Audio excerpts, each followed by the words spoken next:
course, we're talking about qualitative data analysis, and in this video, we're going to talk about how to really do coding. As I discussed in the previous videos, coding is a crucial step of any qualitative data analysis project.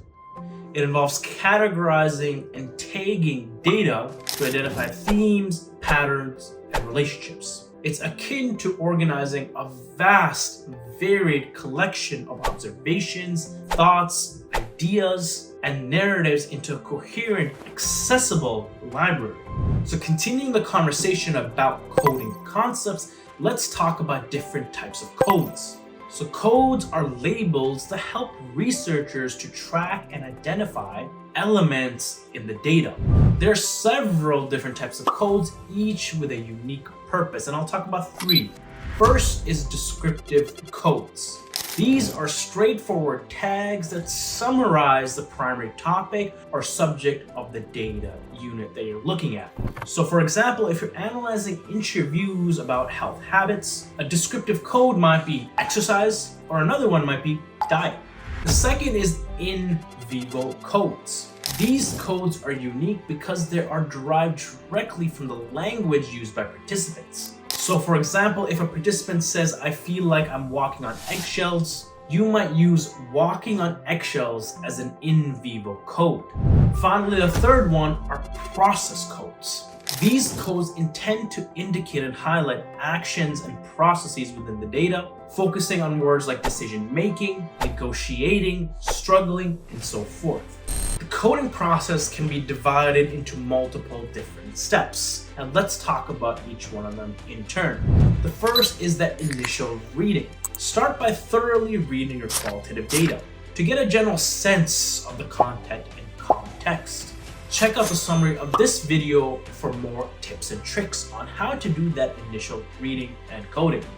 Then it's your first round of coding, and that requires you to begin coding to identify and label key concepts, themes, and phrases that you see in the data. This stage is about being exploratory and open, but not definitive.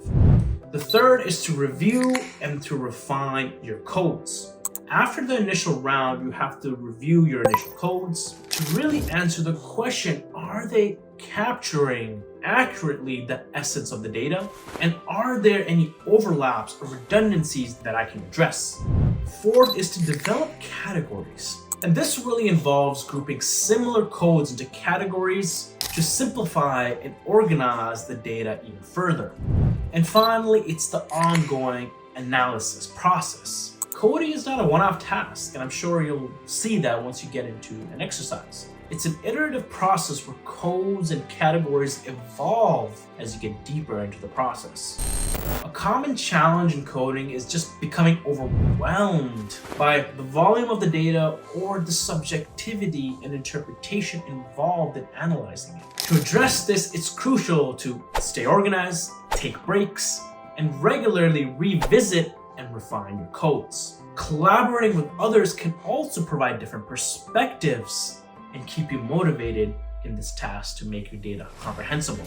If you're looking for more information on how to really do coding with really detailed examples, I would suggest Johnny Saldana's book on coding in qualitative research as an invaluable resource. Saldana's work offers detailed insights into various methods, strategies, and nuances for coding and analyzing qualitative data.